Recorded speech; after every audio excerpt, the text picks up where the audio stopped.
सावधान। जो ढाई द्वीप विराजहीं उन पंच मेरुन की कथा संक्षेप व विस्तार में तीर्थंकरों ने है कहा। उन पंच मेरु में अकृत्रिम चैत्यालय श्रेष्ठ हैं। वह चैत्यालय जीव की ही मान्यता में ज्येष्ठ हैं। यदि भाव से वंदन करें तो मुक्ति निश्चित पाएंगे। उपयोग स्थिर रहे तो हम मोक्ष का सुख पाएंगे। सभी की वंदन करें और सभी के गुण गाएंगे। इस तीन लोक विषय को हम जब तक हुआ फैलाएंगे। इस तीन लोक विषय को हम जब तक हुआ फैलाएंगे। पंच मेरु में श्रेष्ठ हैं जो जन लाख प्रमाण। 40 जो जन चूलिका हम सब करें प्रणाम। बोलो परम उपकारी द्वादशांग में जनवाणी माता की जय हो, जय हो, जय। हमारी मध्यलोक के आधार से चर्चा प्रारंभ हुई थी, जिसमें आज हमारा चौथा या पांचवा सत्र है, जिसमें आज हमारी चर्चा पर्वत और क्षेत्रों को लेकर पांचों मेरुओं का आधार बनाते हुए उनकी चर्चा प्रारंभ करेंगे कि वास्तव में जो हम मेरु की चर्चा सुनते हैं, जो 1,40,000 योजन का मेरु बताया गया है शास्त्रों के अनुसार, तो उसकी वास्तविक ऊंचाई क्या है या हमें उसे किस प्रकार से जानना चाहिए। ठीक है, तो चलिए प्रारंभ करते हैं। सभी अपनी वीडियो ओपन कर लें और अपने हाथ में पेन और कापी अपने हाथ में रखें। कभी भी आपको नोट करने की आवश्यकता पड़ सकती है। देखिए, सबसे पहले आपने ध्यान दिया होगा कि हमने मध्यलोक में 5 चीज़ों को देखा था: जम्बूद्वीप, पर्वत, क्षेत्र, समुद्र और मेरु। अब इसमें सर्वप्रथम पर्वत बताए गए थे। पर्वत कितने थे?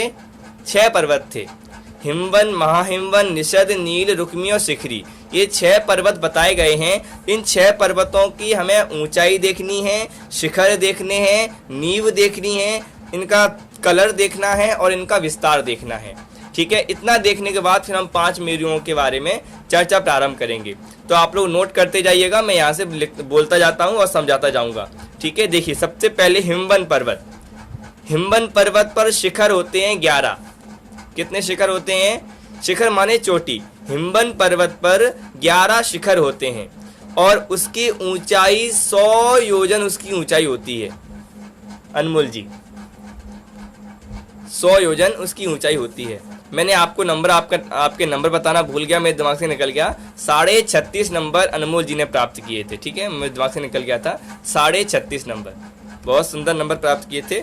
चलिए आगे बढ़ते हैं। हिमवन पर्वत पर 11 शिखर हैं और 100 योजन ऊंचा है और उसकी नींव माने वो कितनी गहराई में है? 25 योजन उसकी नींव है। कितनी? 25 योजन की उसकी नींव है। उसका कलर सोने के जैसा है। ठीक है, आप लाइन से लिखते जाइए। हिमवन पर्वत पर 11 शिखर हैं, 100 योजन ऊंचा है और 25 योजन की नींव है और उसका रंग सोने के कलर का है, माने गोल्ड कलर का है। ठीक है, और देखिए उसका विस्तार भी है। उसका विस्तार नोट करिएगा। 1052 12/19 योजन। 1052 12/19 योजन इसका विस्तार है। 1052 12/19 12/19 ठीक है, योजन इतना इसका विस्तार है। ये हो गया हिमवन पर्वत। दूसरा महाहिमवन, ठीक है, नाम आप नोट करते जाइए और सामने सामने नोट करते जाइएगा। महाहिमवन, महाहिमवन में 8 शिखर होते हैं। ठीक है, महाहिमवन में 8 शिखर होते हैं और 200 योजन ऊंचा होता है। ठीक है, महाहिमवन पर्वत 200 योजन ऊंचा होता है। उसके पश्चात इसकी नींव होती है 50 योजन। इसकी नींव 50 योजन की इसकी नींव होती है। क्लियर? और इसका रंग होता है चांदी के कलर का। ठीक है, आगे बढ़ते हैं। इसका विस्तार है 42 10 10 बट्टे 19 योजन। 42 10 4210 42 10 10 बट्टे 19 योजन इसका विस्तार है। ठीक है, आगे बढ़ते हैं। फिर अगला पर्वत है निषद। निषद पर्वत पर 9 शिखर होते हैं। कितने शिखर होते हैं? 9 शिखर होते हैं। ठीक है, 9 शिखर होने के बाद उसकी ऊंचाई होती है 400 योजन। 400 योजन और 100 योजन उसकी नींव। 100 योजन की उसकी नींव होती है। उसके पश्चात उसका कलर होता है गर्म सोने के कलर का। यदि गोल्ड को गर्म कर दिया जाए, तपा दिया जाए, तो उसका जैसा रंग होता है वैसा इसका रंग हो जाता है। ठीक है, निषद पर्वत का।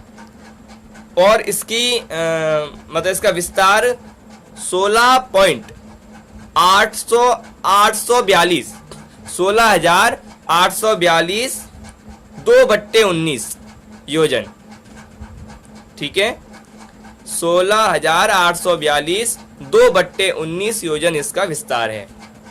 अब नील, बस इतना नोट करना है हमको, फिर उसके बाद हम बात करेंगे पंचमेरु के बारे में। बस ये नोट करने वाली चीजें हैं। ठीक है, उसके बाद है नील। नील पर 9 शिखर होते हैं। ठीक है, 9 शिखर और 9 शिखर के पश्चात 400 योजन, ये भी 400 योजन ही ऊंचा होता है। ठीक है, 400 योजन ऊंचे के पश्चात 100 योजन की इसकी भी 100 योजन की ही नींव स्वीकार की गई है। उसके बाद इसका रंग होता है नील मणि के समान।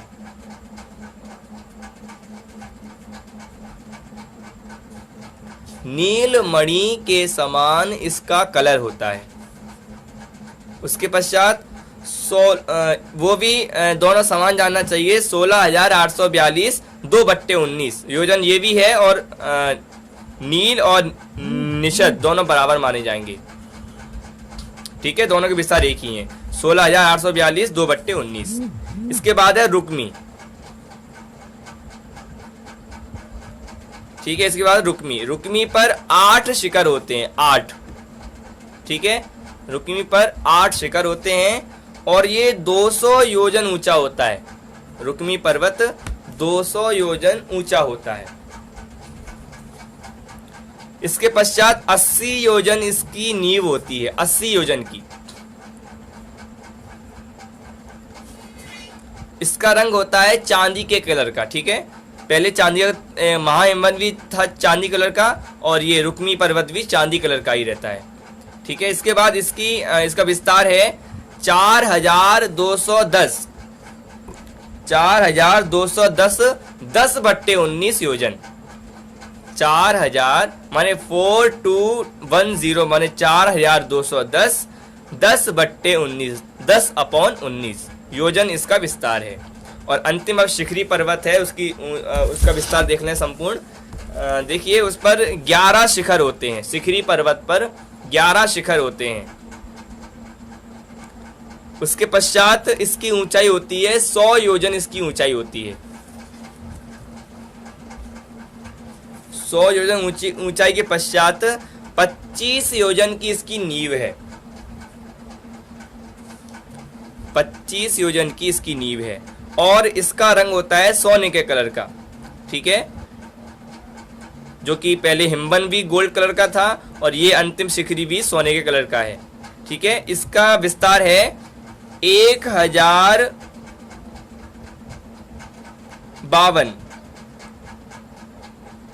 12/19, 1052 12/19, ऐसा करिए 1052 12/19, इतना इसका विस्तार है। इस प्रकार से 6 पर्वत हैं, इनके इतने शिखर हैं, इनकी ऊंचाई, नींव और इनके रंग और इनका विस्तार, ये सब आपके सामने आ गया है। चलिए आगे बढ़ते हैं, हमारे पास समय काफ़ी, हमारा समय निकलता जा रहा है और हमें आज बहुत विशेष बात करनी है अपने 5 मेरुओं के आधार को लेकर, ठीक है। तो आइए हम विषय प्रारंभ करते हैं। 5 मेरु होते हैं सुदर्शन, विजय, अचल, मंदर और विद्युन्माली, ठीक है। इन 5 मेरुओं की चर्चा आज हमको करनी है, तो आप ध्यान दीजिएगा। यदि आज नहीं होगी तो हम कल फिर करेंगे, इनकी चर्चा आगे बढ़ाएंगे। देखिए, सबसे पहले हम करते हैं जो मुख्य मेरु है। कौन सा मेरु है अनमोल जी? सुदर्शन मेरु, ठीक है। देखिए, जम्बू द्वीप के विदेह क्षेत्र के बीचों बीच जो विद्यमान है, क्या कहा? जम्बू द्वीप के विदेह क्षेत्र के जो बीचों बीच विद्यमान है उसे हम कहते हैं सुमेरु पर्वत। इसके काफ़ी नाम हैं, इसको हम सुमेरु पर्वत भी कहते हैं, मेरु पर्वत भी कहते हैं और सुदर्शन पर्वत भी कहते हैं, ठीक है। ये 3 नाम आपको शास्त्रों में मिलेंगे। यदि मेरु नाम मिले तो मेरु तो कॉमन है, पांचों में मेरु कॉमन लगता है, लेकिन यदि सुमेरु मिले और सुदर्शन मिले तो आप लोग गुमराह ना हो, क्योंकि शास्त्रों में नाम आपको मिल सकते हैं, ठीक है। अब देखिए, ध्यान दीजिएगा, अब हमको चर्चा करनी है कि ये 5 मेरु कहाँ कहाँ होते हैं। कहाँ होने के पश्चात हम चर्चा करेंगे कि ये मेरुओं में क्या बताया गया है, ठीक है। सबसे पहले देखिए, पहले सुदर्शन पर्वत कहाँ पर होता है? जम्बू द्वीप के विदेह क्षेत्र में उत्तर कुरु और देव कुरु 2 दिशाएं होती हैं। क्या कहा? जम्बू द्वीप के विदेह क्षेत्र में उत्तर कुरु और देव कुरु, ये 2 दिशाएं होती हैं। इन दोनों दिशाओं के बीचों बीच सुदर्शन मेरु माने सुमेरु पर्वत विद्यमान होता है। सिंपल है, ज़्यादा आपको याद नहीं करना है। जम्बू द्वीप के विदेह क्षेत्र में 2 दिशाएं होती हैं, एक उत्तर कुरु और एक देव कुरु। रचना जी, आप ज़्यादा टेंशन मत लीजिए, हल्के हल्के से पढ़िए। देखिए, ध्यान दीजिएगा, मैं यहाँ से बोलता जाता हूँ, आप लोग नोट कर सकते हैं। देखिए, जम्बू द्वीप है, जम्बू द्वीप में विदेह क्षेत्र, जम्बू द्वीप के भी विदेह क्षेत्र में, ठीक है, विदेह क्षेत्र में आ गए हम। विदेह क्षेत्र में 2 दिशाएं हो गई, एक उत्तर कुरु और एक देव कुरु, ठीक है, उत्तर कुरु और देव कुरु। और उत्तर कुरु और देव कुरु के मध्य बीचों बीच जो विद्यमान है उसे हम सुमेरु पर्वत कहते हैं, सुदर्शन पर्वत कहते हैं, ठीक है। रचना जी, चलिए आगे बढ़ते हैं। अब देखिए, घातकी खंड, इसके भी 2 भेद करेंगे। घातकी खंड के 2 भेद होते हैं, कौन कौन से? पूर्व घातकी खंड और पश्चिम घातकी खंड। क्या कहा? अब घातकी खंड में हमको अब ढूंढना है, हमको 4 मेरु और बचे हैं। सुदर्शन के बाद जो 4 मेरु बचे हैं, विजय, अचल, मंदर और विद्युन्माली, इन 4 मेरुओं को भी ढूंढना है कि कहां पर मिलेंगे। देखिए, घातकी खंड में 2 भेद कर दिए, एक तो पूर्व घातकी खंड और एक पश्चिम घातकी खंड। देखिए, पूर्व घातकी खंड में विदेह क्षेत्र के बीचों बीच विजय मेरु विद्यमान है। विजय मेरु कहां पर है? पूर्व घातकी खंड में विदेह क्षेत्र के, जो पूर्व घातकी खंड है ना, पूर्व घातकी खंड, उस पूर्व घातकी खंड के विदेह क्षेत्र के मध्य में, बीच में जो मेरु विराजमान है उसे हम कहेंगे विजय मेरु। क्लियर? और दूसरा भेद था घातकी खंड का पश्चिम घातकी खंड। निधि जी कोलकाता, आप लोग टेंशन मत लीजिए, फ्री माइंड से पढ़िए। ज्यादा टेंशन लेंगे तो आपको समझ में नहीं आएगा कुछ भी, ठीक है। देखिए, 2 हो गए घातकी खंड में, एक पूर्व घातकी खंड और एक पश्चिम घातकी खंड।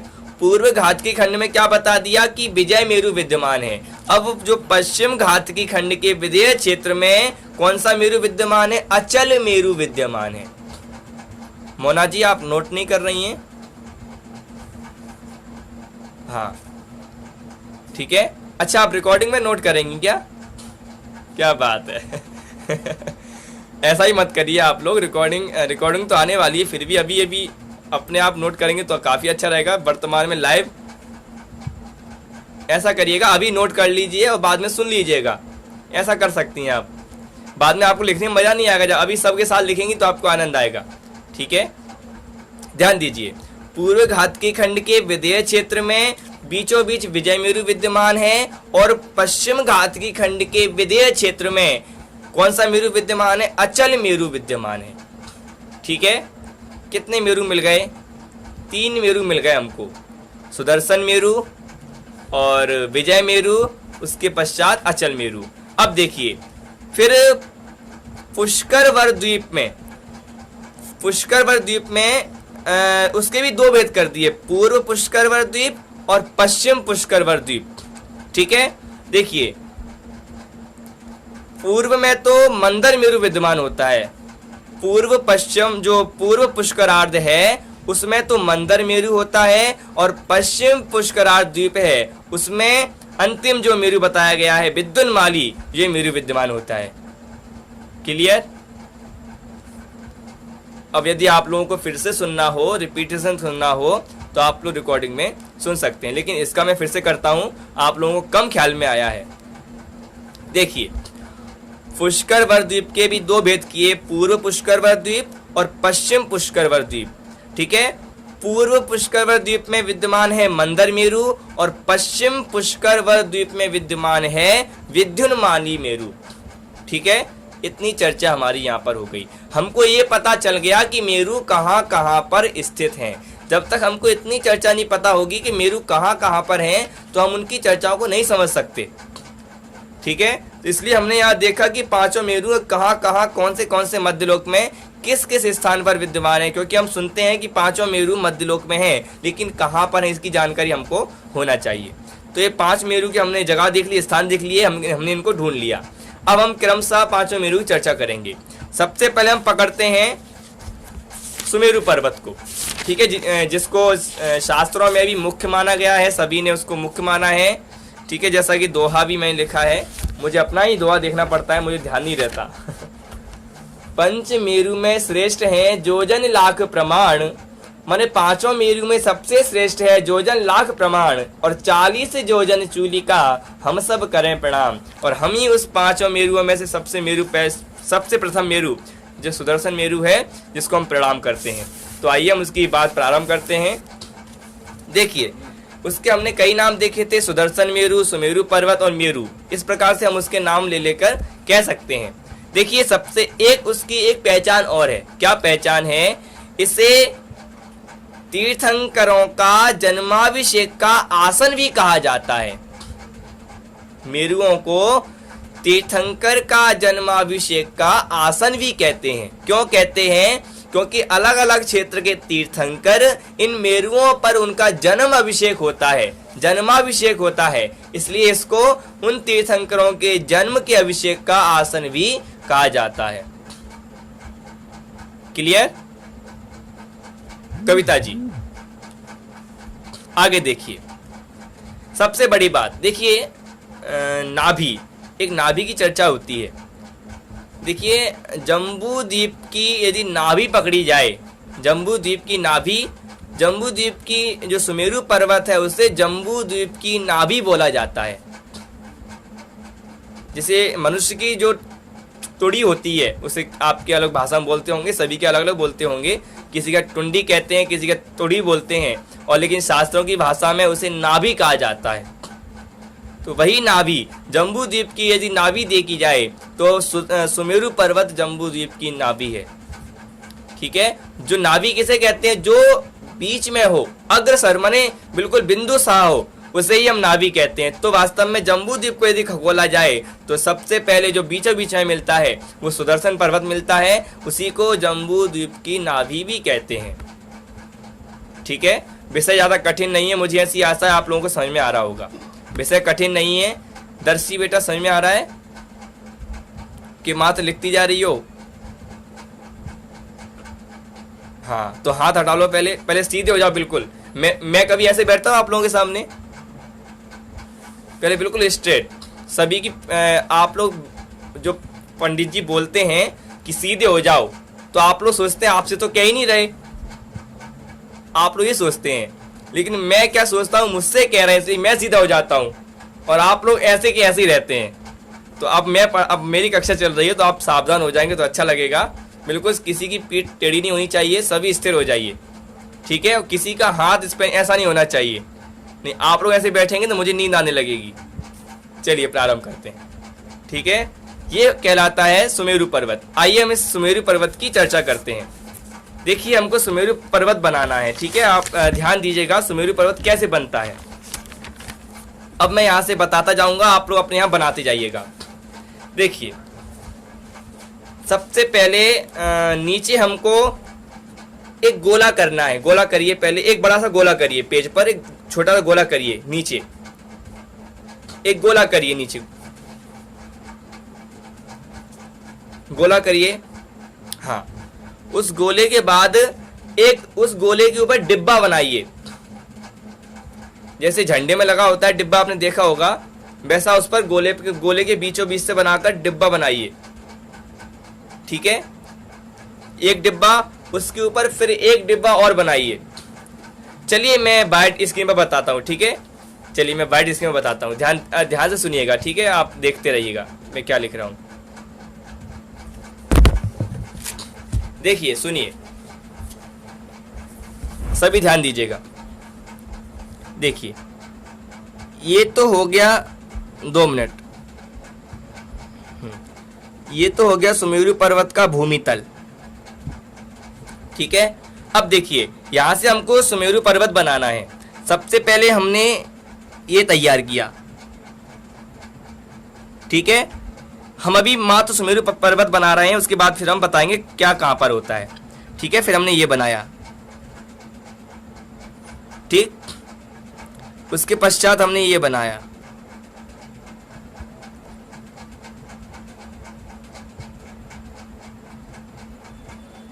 और उसके पश्चात ये हो गया, ठीक है। अब ध्यान दीजिएगा। देखिए ये जो नीचे फैला हुआ है, ये होता है 10,000 योजन, 10,000 योजन फैला है, ठीक है। इसे कहते हैं भूमितल। ये है 10,000 योजन फैली हुई भूमि, जो जिस पर मेरु टिका हुआ है। 10,000 योजन फैली हुई है भूमि, ठीक है। और यदि फिर बात करें तो भूमि पर ही एक पहला वन होता है।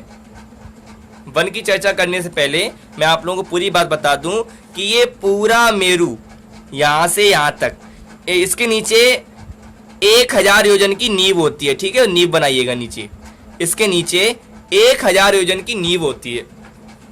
और यदि चूलिका के साथ यदि हम इसकी काउंटिंग करें, इसको जोड़ें, तो 1,40,000 योजन का ये मेरु माना जाता है, ठीक है।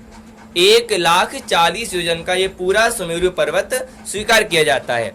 और यदि हम नींव को ना मानते हुए 1,000 की नींव को हटा दें, इसको नींव को नहीं लें, और 40 योजन की चूलिका को भी ना माने, तो हमें ये मेरु पर्वत मात्र 99,000 का बताना पड़ेगा, ठीक है। तो ये मेरु पर्वत हमारे लिए 99,000 का हो जाएगा। क्लियर? अब देखिएगा, यहां तो चूलिका हमारी है ही। देखिए अब नीचे तो होता है भद्रशाल वन, आप नाम नोट कर सकते हैं, अब मैं यहाँ लिख नहीं पाऊंगा। सबसे नीचे जो आपको भूमितल दिख रहा है, यहाँ होता है भद्रशाल वन, ठीक है। भद्रशाल वन, और भद्रशाल जो फैला हुआ है वो 10,000 योजन का फैला हुआ है, ठीक है। ये भूमि के समान ही ये भद्रशाल वन फैला हुआ है 10,000 योजन में। हाँ, इसके बाद हम थोड़ा ऊपर जाएंगे। कितना ऊपर जाएंगे? 500 योजन, 500 योजन तक हम ऊपर गए। क्लियर? 500 योजन तक हम ऊपर गए तो यहां पर हमको मिलता है नंदन वन। आप नाम नोट करिएगा, मैं नाम नहीं लिख पा रहा हूं। इसके ऊपर मिलेगा हमको नंदन वन, ठीक है, नंदन वन। और फिर नंदन वन मिलने के बाद हमने भद्रशाल वन के बाद 500 योजन ऊपर गए तो तो वहां से हमको मिल गया नंदनवन, और नंदनवन के पश्चात फिर हमको जाना पड़ेगा 62,500 ऊपर। कितना? 62,500, 62,500 योजन ऊपर हमको जाना पड़ेगा। क्लियर? कितना जाना पड़ेगा? 62,500 योजन ऊपर हमको जाना पड़ेगा। और ऊपर हमको क्या मिलेगा? Somanas one, Somanas one. ठीक है, ऊपर हमको मिलेगा सोमनस वन। मिल गया सोमनस वन। यहां से देखिए, हम नीचे थे भद्रसाल वन से चले थे, भद्रसाल वन से हमने 500 जो है ऊपर चढ़ाई की, तो चढ़ते हुए हमको मिला नंदनवन। नंदनवन मिलने के पश्चात हम 62,500 माने 62,500 योजन ऊपर गए, तो फिर हमको क्या मिल गया? सोमनस वन मिल गया। ठीक है, सोमनस वन मिलने के पश्चात फिर हम 36,000 योजन ऊपर और गए। क्या कहा? फिर हम 36,000 योजन ऊपर और गए। अब यहां पर हमको मिल जाता है, क्या मिल जाता है? पांडुक वन। ठीक है, ये है पांडुक वन। क्लियर? ये है सोमनस वन, ये है नंदनवन। ठीक है, नंदनवन, सोमनस वन और ये पांडुक वन। अब ये पांडुक वन क्या होता है? इसके ऊपर ये होती है 40 योजन की चूलिका, इसको हम शिखर भी कह सकते हैं। ठीक है, ये 40 योजन की चूलिका मेरु पर विद्यमान होती है। इसकी चर्चा अब हम करेंगे। ठीक है, अब आप लोगों ने काफी देखा होगा, अब आप लोग सामने आ जाइए।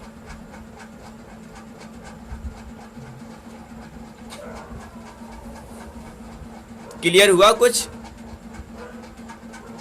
मुझे कुछ लग ही नहीं रहा था कि मैं आपको पढ़ा रहा हूं, मुझे लगा मैं कहां बड़बड़ा रहा हूं। कुछ क्लियर हुआ जो मैंने आपको समझाया अभी? देखिए, मैं अब आप लोगों को मैं लाइव दिखाता हूं अपने हाथों से। ठीक है, अब हमारे पास समय कम बचा है, हमारा समय समाप्त होने वाला है, तो ध्यान दीजिएगा। यदि फास्ट पर आप लोग ध्यान देंगे तो हम करते जाएंगे। देखिए, मुझे देखते जाइएगा। सबसे पहले नीचे फैला हुआ है भद्रशाल वन। ठीक है, भद्रशाल वन यदि हम देखें चौड़ाई कितनी? 10,000 योजन फैला हुआ है पूरे में। ठीक है, कैसे फैला हुआ है? ऐसे गोलाई में फैला हुआ है, पूरे मेरु पर्वत को राउंड लगा देता है। ठीक है, इसको हम कहते हैं कि ये 10,000 योजन तक फैला हुआ है। कोमल जी, बात क्लियर हो रही है? हाँ, 10,000 योजन फैलने के पश्चात फिर हम ऊपर चढ़ते हैं, 500 योजन ऊपर आए। 500 योजन ऊपर आने के बाद हमको मिलता है नंदनवन। क्या मिलता है? नंदनवन। ठीक है, 500 योजन भद्रशाल वन से हम ऊपर आ गए, 500 योजन, तो हमको मिल जाता है नंदनवन। सक्षम जी, नंदनवन मिलने के पश्चात फिर हमको 62,500 और चढ़ना पड़ता है। 62,500 माने 62,500 योजन ऊपर चढ़ाई करनी पड़ती है, और फिर हमको मिल जाता है चढ़ाई करने के पश्चात सोमनस वन। ठीक है, रचना जी, क्लियर हो रही है बात? फिर ऊपर चढ़ने के पश्चात हमको मिल जाता है सोमनस वन। सोमनस वन मिल गया 62,500 पर, और फिर हमको अभी 1 लाख करने के लिए बहुत कुछ चाहिए, तो फिर हमको 36,000 और चढ़ना पड़ेगा। भारती जी इटावा, क्या करना पड़ेगा? 36,000 और ऊपर चढ़ाई करनी पड़ेगी, और 36,000 चढ़ाई करने के पश्चात हमको मिलता है पांडुक वन।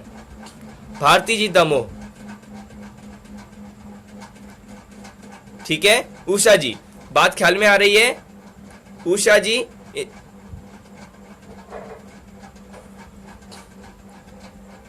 बात ख्याल में आ रही है? आप कहीं और बात कर रही हैं। ठीक है, आप लोग ध्यान दीजिए, यदि आप लोगों का उपयोग हटा तो फिर दुर्घटना घट जाएगी, इसलिए आप लोग ध्यान दीजिए तो आप लोगों को विषय पकड़ में आएगा।